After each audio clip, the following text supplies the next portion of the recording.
네, 오늘 하나님께서 우리에게 주신 말씀은 출애굽기 17장 8절로부터 16절까지의 말씀입니다. 출애굽기 17장 8절로부터 16절까지 말씀을 한 목소리로 봉독하여 읽겠습니다. 그때 아말렉이 와서 이스라엘과 르비딤에서 싸우니라. 모세가 여호수아에게 이르되 우리를 위하여 사람들을 택하여 나가서 아말렉과 싸우라. 내일 내가 하나님의 지팡이를 손에 잡고 산 꼭대기에 서리라. 여호수아가 모세의 말대로 행하여 아말렉과 싸우고 모세와 아론과 훌은 산 꼭대기에 올라가서 모세가 손을 들면 이스라엘이 이기고 손을 내리면 아말렉이 이기더니 모세의 팔이 피곤함에 그들이 돌을 가져다가 모세의 아래에 놓아 그가 그 위에 앉게 하고 아론과 훌이 한 사람은 이쪽에서 한 사람은 저쪽에서 모세의 손을 붙들어 올렸더니 그 손이 해가 지도록 내려오지 아니한지라. 여호수아가 칼날로 아말렉과 그 백성을 쳐서 무찌르니라. 여호와께서 모세에게 이르시되 이것을 책에 기록하여 기념하게 하고 여호수아의 귀에 외워 들리라. 내가 아말렉을 없이하여 천하에서 기억도 못하게 하리라. 모세가 제단을 쌓고 그 이름을 여호와 니시라 하고 이르되 여호와께서 맹세하시기를 여호와가 아말렉과 더불어 대대로 싸우리라 하셨다 하였더라. 아멘. 제가 이전에 세미나에 참여한 적이 있습니다. 그 세미나의 주제는 관계와 소통이었습니다. 강사님께서 관계와 소통이라는 주제를 가지고 쭉 강의를 하시면서 이런 이야기를 하셨습니다. 사람들은 크게 두 가지의 감정을 가지고 있습니다. 첫 번째는 누구나 다 어딘가에 소속이 되고 싶은 소속감입니다. 어딘가 그 소속이 됨을 통하여서 사람들은 자신의 존재를 확인하게 됩니다. 왜 그렇습니까? 혼자라는 두려움과 공포심으로부터 자유할 수 있는 것이 바로 소속감이기 때문입니다. 그러면서 강사님이 두 번째, 사람들은 누구나 안정감을 원합니다 라고 말씀을 하셨습니다. 모든 인간은 이 불안함보다는 안정감을 선택하기가 쉬운 법이죠. 그래서 사람은 소속감과 안정감을 깨트리는 일에 본능적으로 거부 반응을 보이게 마련입니다. 오늘 본문에 등장하는 이스라엘 백성들은 이 소속감과 안정감을 위협하는 상황에 처해 있었습니다. 그들은 불과 얼마 전까지만 해도 르비딤이라는 곳에서 반석 위에 물이 쏟아지는 기적을 경험했습니다. 좋게 200만이 넘는 이스라엘 백성들을 한순간의 목마름도 없이 주님께서 해갈시켜주는 풍성한 물이었습니다. 칠흑 같았던 그들의 삶 속에 광명의 빛이 비추었고 하나님이 답답하고 막막한 그들의 인생 속에 새로운 일을 펼쳐 주신 것이었습니다.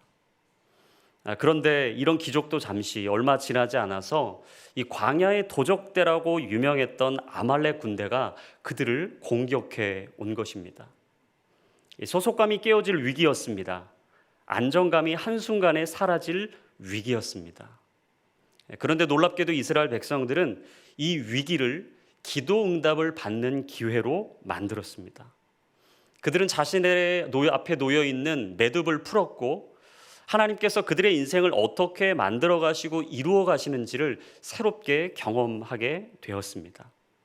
우리는 오늘 이 본문을 통해서 크게 세 가지를 살펴보며 하나님이 어떻게 우리의 인생의 매듭을 풀어 가시는지, 그리고 우리는 하나님의 방법으로 어떻게 살아가야 되는지를 함께 살펴보기를 원합니다.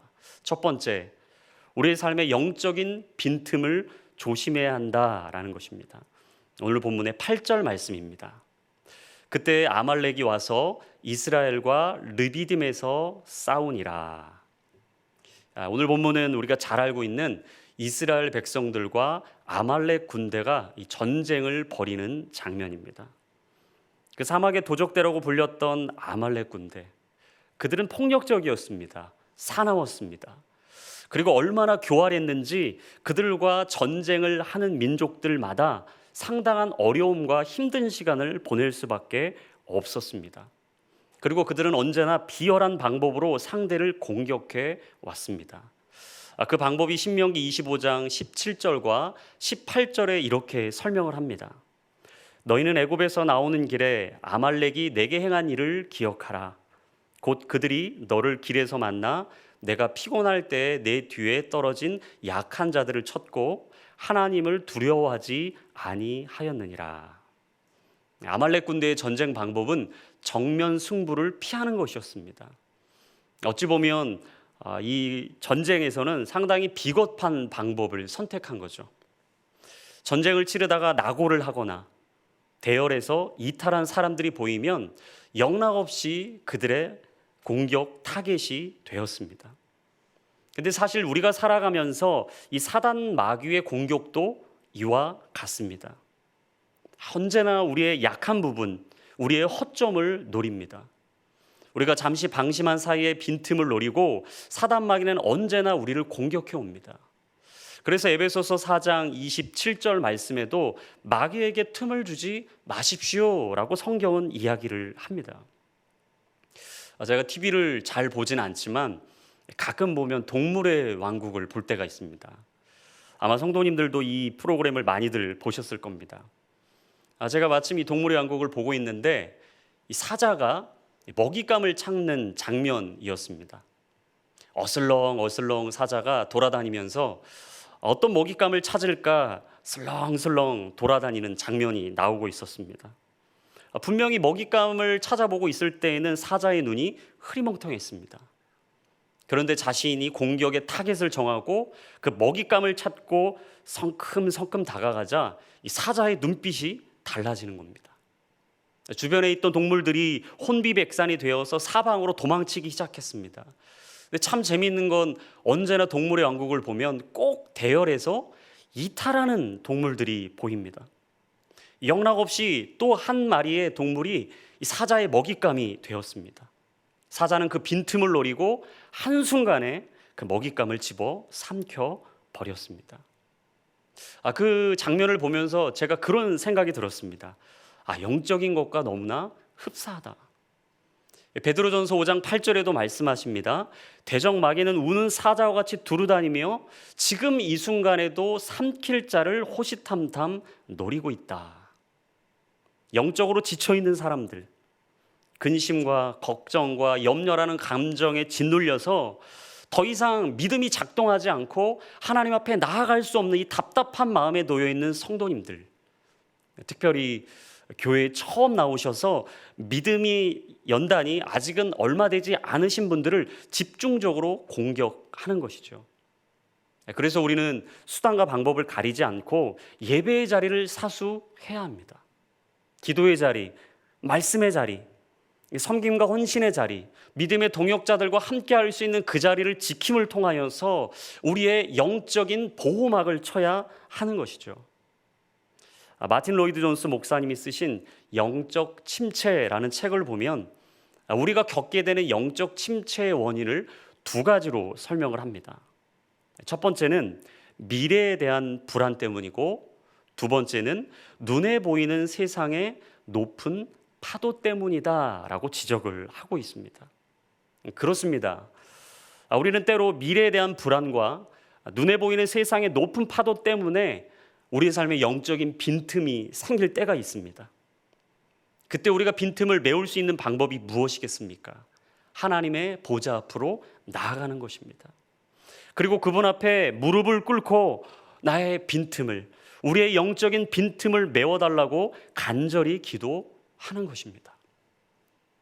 사실 우리가 신앙생활을 하면서 늘 경험하고 누리고 알게 되는 것이지만 신앙은 모험입니다.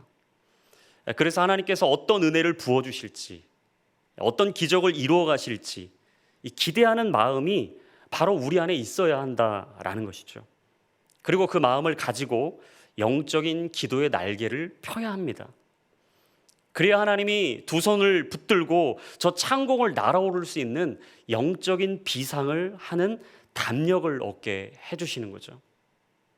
그런 의미에서 신앙은 하나님의 일을 기대하는 것이다 라고 생각을 합니다. 기대하는 사람과 기대하지 않는 사람의 삶의 퀄리티는 너무나 다릅니다. 기도하는 사람은 하루하루가 행복합니다. 즐겁습니다. 설레입니다. 그러면 자신이 살아가는 그 삶의 밀도가 상당히 높죠.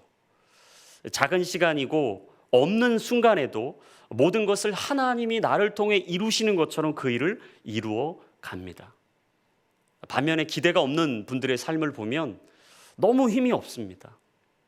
용기도 없습니다. 변화가 없습니다. 더 이상 하나님이 나를 통해서 어떤 일을 이루실까라는 기대조차 다 상실해 버린 것입니다. 예레미야 33장 3절에도 말씀하시죠. 너는 내게 부르짖으라. 내가 내게 응답하겠고 내가 알지 못하는 크고 은밀한 일을 내게 보일 것이다. 성도 여러분, 오늘 하나님께 부르짖으십시오. 하나님께서 오늘 우리의 삶 속에 놀라운 기도의 응답을 주실 줄로 믿습니다. 하나님께 간구하고 하늘의 문을 두드리며 우리의 마음을 주님 앞에 쏟아낼 때 하나님께서 우리의 삶의 빈틈을 메워주실 줄로 믿습니다. 그리고 저 창공을 함께 날아오를 수 있는 새 힘을 부어 주실 것입니다. 그렇다면 우리가 영적인 매듭을 풀 수 있는 두 번째 비결은 믿음의 동역자를 만들어야 한다라는 것입니다. 우리 오늘 본문의 9절부터 12절까지 말씀을 한 목소리로 함께 읽어보겠습니다. 모세가 여호수아에게 이르되 우리를 위하여 사람들을 택하여 나아가서 아말렉과 싸우라. 내일 내가 하나님의 지팡이를 손에 잡고 산 꼭대기에 서리라. 여호수아가 모세의 말대로 행하여 아말렉과 싸우고 모세와 아론과 훌은 산 꼭대기에 올라가서 모세가 손을 들면 이스라엘이 이기고 손을 내리면 아말렉이 이기더니 모세의 팔이 피곤함에 그들이 돌을 가져다가 모세 아래에 놓아 그가 그 위에 앉게 하고 아론과 훌이 한 사람은 이쪽에서 한 사람은 저쪽에서 모세의 손을 붙들어 올렸더니 그 손이 해가 지도록 내려오지 아니한지라. 모세는 아론과 훌과 함께 언덕 꼭대기로 올라갔습니다. 그리고 기도하기 시작했습니다. 모세가 손을 들면 그리고 기도하면 이스라엘이 이기는 것이고 손을 내리면 아말렉이 이기는 치열한 영적인 싸움이 계속되었습니다. 여러분, 손을 높이 든다는 것은 어떤 의미입니까? 내가 할 수 있는 것 아무것도 없다라는 이 하나님 앞에 드리는 간절한 고백입니다. 내가 의지했던 경험, 지식, 노하우까지도 다 하나님 앞에 내려놓고 오직 하나님 한 분만 의지하겠다는 믿음의 고백인 것이죠. 보통 히브리 사람들은 기도할 때 하늘을 향해 두 손을 들었다라고 성경에서 자주 언급을 합니다. 시편 28편 2절 말씀에도 내가 주의 지성소를 향하여 나의 손을 들고 주께 부르짖을 때에 나의 간구하는 소리를 들으소서라고 이야기를 합니다. 그렇습니다. 성경이 오늘 우리에게 말하는 것은 우리의 삶 속에 두 손을 들고 하나님 앞에 나아가야 한다라는 것입니다. 하나님, 제가 할 수 있는 것이 없습니다. 내 자녀를 내가 품을 수도 없고 내가 책임질 수 없습니다. 오늘 내 앞에 놓여 있는 산적한 이 문제를 내가 해결할 방법이 없습니다. 우리 셀을 붙잡아 주시고 함께 기도하며 중보기도 제목을 올려보지만 하나님, 내가 이걸 감당할 방법이 없습니다. 사랑함을 통하여서 20여 년 전 이곳에 세우신 우리 기쁜 소식 교회가 하나님 사단 마귀의 공격에 무방비 상태로 노출되지 않도록 우리가 함께 힘써 이 교회를 지켜갈 수 있도록 하나님 이 교회를 붙잡아 주시옵소서. 성도 여러분, 영적 전쟁의 승패는 기도의 손에 달려있다는 것을 기억하십시오. 그리고 우리가 기도하며 나아가면 사단 마귀의 계략과 전략이 완전히 깨어질 줄로 믿습니다. 우리가 기도의 손을 올리면 하나님께서 우리에게 승리를 주시고 우리가 오늘 그 기도의 손을 내리면 사단 마귀가 이기는 것입니다. 사실 사무엘 선지자도 이 기도의 능력을 알았던 사람이었죠. 그는 절체절명의 위기에 놓여 있던 자신의 민족에게 기도해야 한다. 기도함을 통하여서 나는 당신들을 기억할 것이다 라고 사무엘상 12장 23절에 말했습니다. 나는 너희를 위하여 기도하기를 쉬는 죄를 여호와 앞에 결단코 범하지 아니하고 선하고 의로운 길을 너희에게 가르칠 것이다. 사무엘은 사랑하는 어머니 한나의 기도를 듣고 자랐기 때문에 언제나 자신의 영적 베이스가 기도의 호흡이었습니다. 하루의 시작을 기도로, 가장 중요한 그 순간의 기도로, 하루의 마침을 기도로, 사무엘은 중보 기도를 통하여서 인생의 사활을 건 것입니다. 우리 민족이 살 수 있는, 우리 교회가 일어날 수 있는, 우리 가정이 살아 숨 쉴 수 있는 방법은 기도뿐이다. 왜 우리가 기도하기를 포기할까요? 왜 우리가 기도보다 앞서 행동하고 기도하기보다 나의 생각과 나의 경험과 나의 뜻을 더 앞세우려고 하는 것일까요? 그것은 기도가 전쟁의 승패를 좌우하는 가장 중요한 키라는 확신이 없기 때문입니다. 기도는 열쇠와 같습니다. 닫힌 문은 맞는 키를 통하여서 열려지는 것처럼 영적 전쟁에서 승리하기 위해서는 반드시 기도의 열쇠가 필요합니다. 그래서 기도 없는 열심은 실패할 수밖에 없는 거죠. 우리가 사역을 하다 보면 가장 먼저 모여서 하는 게 있죠. 기도입니다. 이유는 하나입니다. 하나님, 이 모임과 이 사역을 정말 하나님께서 시작하시고 맞춰 주시기를 원합니다. 바로 모든 것의 시작과 끝을 하나님께 의탁하는 것입니다. 기도가 사역의 출발점이라는 믿음의 고백이라는 거죠. 그래서 교회 사역의 승패는 사실 기도의 자리에서 이미 결정이 난다고 해도 과언이 아닐 것입니다. 그렇기 때문에 기도는 언제나 나중이 아니라 항상 처음이 되어야 합니다. 사랑하는 성도 여러분, 꼭 기억하십시오. 우리가 일하면 우리가 일할 뿐이지만 우리가 기도하면 하나님이 일하기 시작하실 줄로 믿습니다. 그래서 오늘 본문의 12절에 보니까 모세가 피곤해졌다, 이런 내용이 등장을 합니다. 그러자 이 모세가 기도하면서 두 사람과 함께 동역을 하잖아요. 바로 아론과 훌입니다. 그들이 돌을 가져다가 그 위에 모세를 앉히고 양쪽에 모세의 손을 딱 잡아줍니다. 근데 사실 모세가 누구입니까? 기도의 사람입니다. 시내산에서 40일 40주야를 하나님과 기도함으로 씨름하여 약속과 언약을 받은 사람이 모세입니다. 근데 그가 지쳤다라는 겁니다. 목사도 지칠 수 있고요, 장로님, 권사님, 집사님들 다 지칠 수 있습니다. 그러니까 하나님 안에 언제나 깨어 있어도 때로 우리 가운데 도저히 감당할 수 없는 어려움을 통하여 지칠 수 있습니다. 누구든지 그래서 혼자가 되어서는 안 된다라는 거죠. 믿음의 동역자가 필요한 겁니다. 저희가 어렸을 때 또 젊을 때 교회 생활하다 보면 짝기도라는 거를 할 때가 있습니다. 짝기도라는 건 서로 기도 제목을, 은밀한 기도 제목까지도 서로 나누면서 이제 기도를 해주는 기도 짝이 되는 거죠. 그 기도의 짝이 있다는 것만으로도 가끔은 마음이 든든할 때가 있습니다. 어디선가 그 친구가 나를 위해서 기도해주고 있겠지. 모세도 그랬던 것 같습니다. 혼자서는 너무나 외롭고 힘들었을 텐데 아론과 훌이 옆에 있음을 통하여서 너무나 든든했던 것입니다. 근데 여기서 우리가 한 가지 더 주목할 부분은 지금 모세의 나이가 80이 넘은 상황입니다. 아론이 누구입니까? 3살 위 형입니다. 훌은 모세의 누이인 미리암의 남편. 그러니까 벌써 이 세 사람이 80이 다 넘은 노장인 겁니다. 할아버지 삼총사. 근데 사실 우리가 인간적으로 생각하면 전장에는 파릇파릇하고 건강하고 젊은, 패기 넘치는 젊은 사람들이 가장 앞선에 서야 하는데, 지금 하나님이 전장 한복판에 여호수아가 나아갔지만 지금 또 다른 곳에서는 이 할아버지 삼총사를 앞장 세우고 계신 겁니다. 우리는 이것을 통해서 어떤 메시지를 깨닫게 됩니까?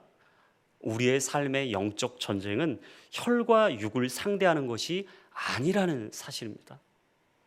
에베소서 6장 12절에 말씀하신 것처럼 우리의 씨름은 혈과 육을 상대하는 것이 아닙니다. 눈에 보이지 않지만, 손에 잡히지 않지만, 귀에 들리지 않지만 이 땅을 통치하고 이 땅의 모든 어둠의 것들을 다스리는 이 악한 영들을 상대하는 것이라고 오늘 에베소서 6장 12절은 우리에게 이야기하고 있습니다. 스가랴 4장 6절을 통해서도 여호와 하나님께서 스룹바벨에게 말씀하셨습니다. 너의 힘으로 되지 않는다. 능력으로도 되지 않는다. 오직 나의 영으로 되는 것이다. 사랑하는 성도 여러분, 영적 전쟁은 우리의 힘으로 되는 것이 아닙니다. 능력으로도 되는 것이 아닙니다. 경험으로 확인되는 자리가 아닌 것입니다.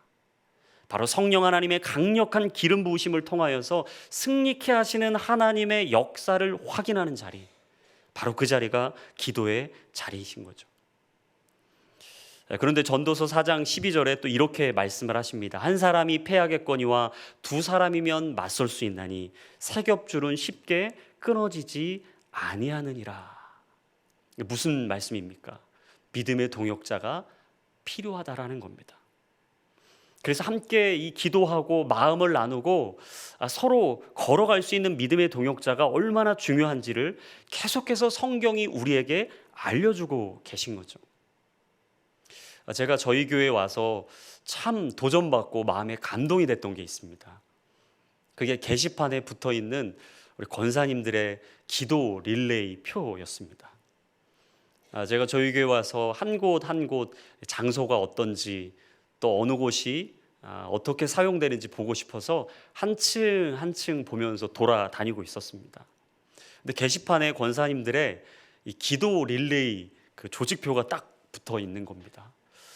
그때 제 마음에 너무나 감사하면서도 기쁘고 든든한 마음이 들었습니다. 우리 권사님들이 이 시간 우리를 위해서, 우리 목회자들을 위해서, 성도님들을 위해서, 또 우리 교회를 위해서 이렇게 기도하고 계시는구나.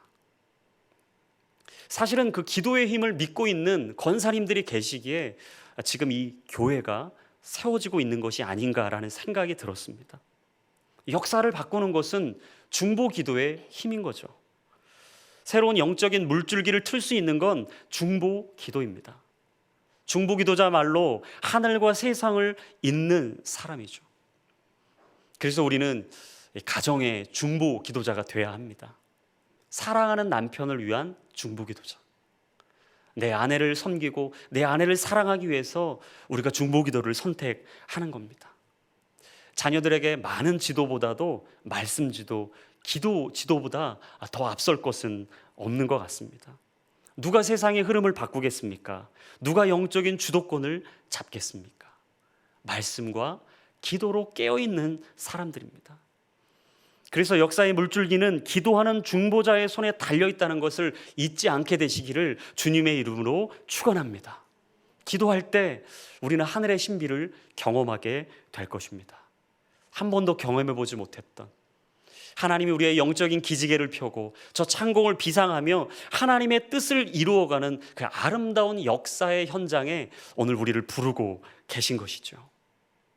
그리고 마지막 세 번째, 영적인 매듭을 풀고 우리의 인생 가운데 이 어려움과 위기를 극복하기 위해서는 하나님이 주셨던 승리를 기억해야 한다라는 것입니다. 오늘 본문의 13절부터 16절까지 말씀을 한 목소리로 읽겠습니다. 여호수아가 칼날로 아말렉과 그 백성을 쳐서 무찌르니라. 여호와께서 모세에게 이르시되 이것을 책에 기록하여 기념하게 하고 여호수아의 귀에 외워 들리라. 내가 아말렉을 없이하여 천하에서 기억도 못하게 하리라. 모세가 제단을 쌓고 그 이름을 여호와 니시라 하고 이르되 여호와께서 맹세하시기를 여호와가 아말렉과 더불어 대대로 싸우리라 하셨다 하였더라. 하나님께서 모세에게 말씀하십니다. 너희는 나를 의지해야 된다. 그리고 나는 너희를 위해서 계속해서 싸울 것이고 반드시 이 전쟁은 승리로 끝날 것이다. 이것을 책에 기록하여 기념이 되게 할 뿐만 아니라 여호수아로 하여금 듣고 외우게 하라는 것입니다. 여기에는 크게 두 가지 의미가 있겠죠. 첫 번째는 여호수아로 하여금 승리에 도취되지 않고 교만에 빠지지 않도록 하기 위한 겁니다. 지금 아말렉과 전쟁을 벌이는 가장 최전방에 나가 전쟁을 펼치고 있는 것은 모세가 아닙니다. 아론과 훌도 아닙니다. 여호수아입니다. 여호수아가 승리를 얻고 와서 혼자 이렇게 생각할 수 있습니다. 야, 정말 내가 잘 싸웠다. 나 때문에 이 전쟁의 승리가 이루어진 거지. 승리의 주역이 자신인 것처럼 착각했을 수도 있습니다. 그리고 모든 공을 자신에게 돌리며 사람들에게 스포트라이트를 받으며 이젠 내가 이 무리의, 이 조직의, 이 팀의 리더가 아닌가라는 교만과 자만에 빠질 수도 있었겠죠. 때로 우리도 교회 사역을 하다 보면 내가 앞서갈 때가 있습니다. 내가 이 사역을 해서 이렇게 잘 된 거지. 내가 있어야 되지. 내가 없으면 안 돼. 이 모든 것이 다 나로부터 시작된 것처럼 착각할 때가 있습니다. 그러나 우리가 아무리 애를 쓰고 발버둥을 쳐도 변하지 않는 불변의 진리가 있습니다. 그것은 하나님이 승리케 하셔야만 승리할 수 있다라는 것입니다. 시편 121편 1절 2절 말씀에 내가 산을 향하여 눈을 들리라 나의 도움이 어디서 올까? 나의 도움은 천지를 지으신 여호와에게서로다. 우리의 도움은 하나님으로부터 온다고 말씀하십니다. 우리의 승리, 우리의 삶의 진정한 승리는 바로 만군의 여호와의 이름부터 오는 것이죠. 그리고 두 번째, 하나님께서 주시는 메시지는 영적 전쟁은 오직 기도로 승리한다는 것을 기억해야 한다라는 것을 말씀하시는 것입니다.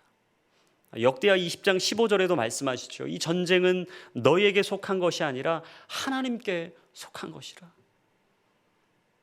우리가 오늘 설교 듣기 전에도 함께 찬송했습니다. 이 전쟁은 우리에게 속한 것이 아니라 하나님께 속한 것이라. 그래서 모세는 전쟁의 승패의 키를 가지고 계신 여호와 하나님이라는 사실, 그 하나님이 이 모든 키를 가지고 계시다는 사실을 알았습니다. 그래서 단을 세우고 모두가 잊지 않고 기억하게 함을 통하여 여호와 니시, 하나님이 승리하게 하셨다. 하나님의 이름은 승리이다. 그리고 그분은 우리의 깃발이 되신다. 성도 여러분, 우리의 삶의 승패는 하나님께 있습니다.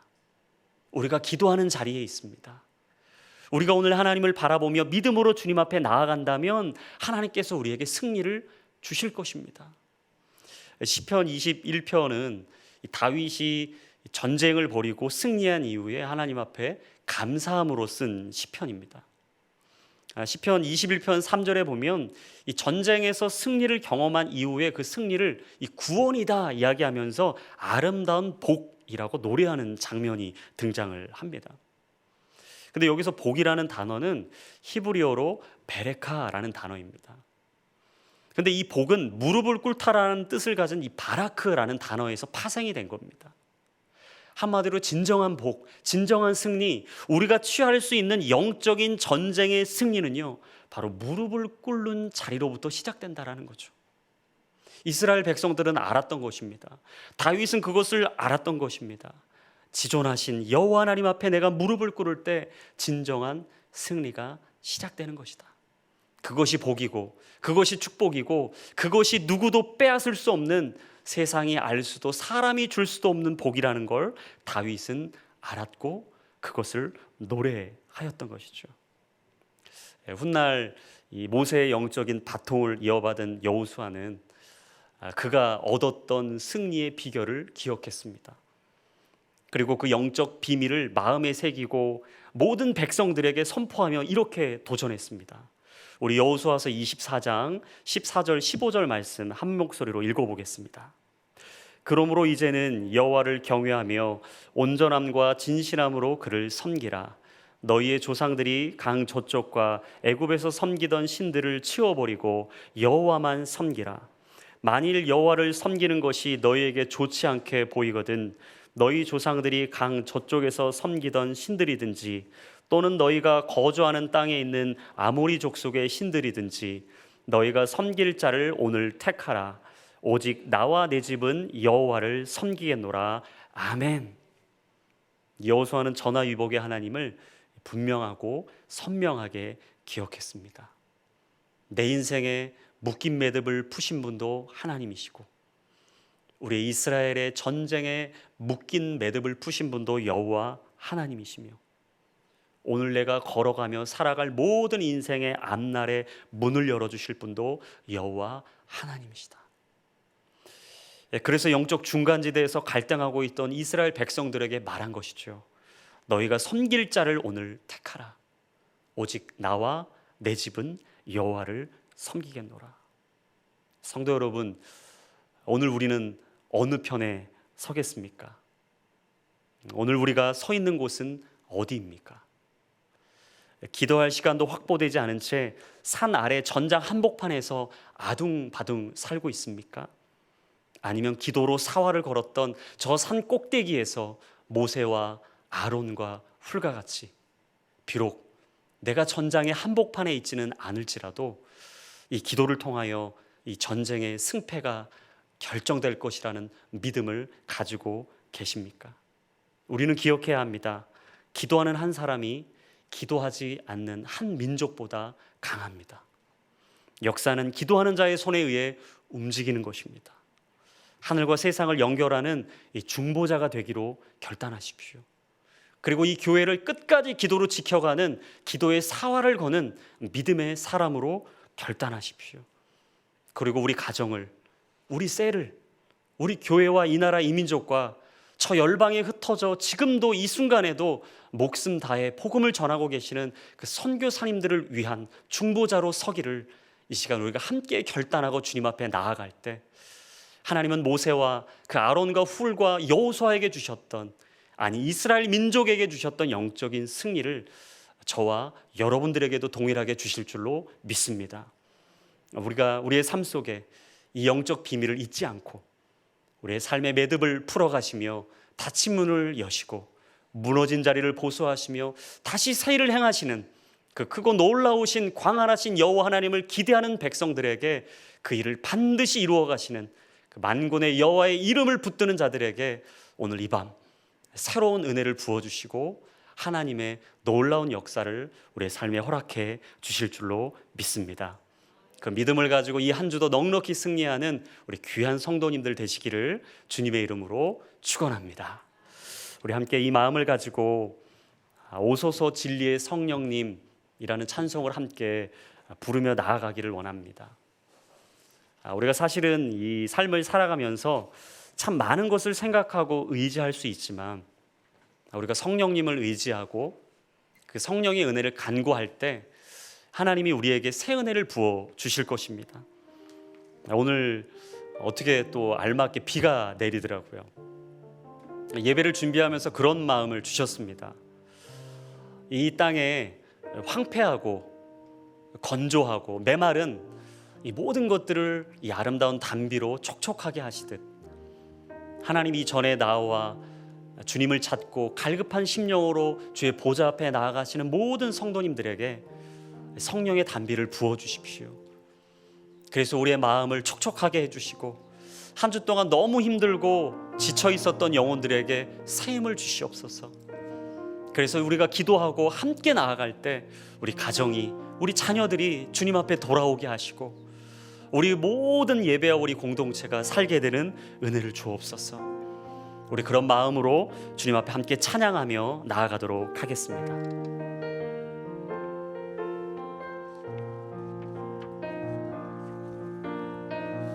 오소서 진리의 성령님, 이 땅을 들며 임하소서. 거짓과 탐욕 죄악에 무너진 우리 가슴 정케 하소서. 오소서 진리의 성령님, 오소서 진리의 성령님,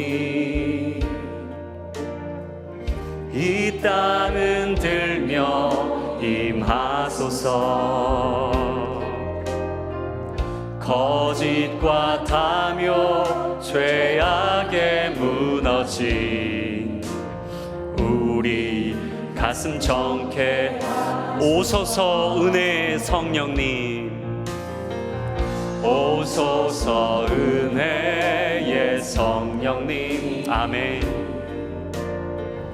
하늘 가르고 임하소서. 거룩한 불꽃 하늘로서 임하사 타오르게 하소서. 주 영광 위에 부흥의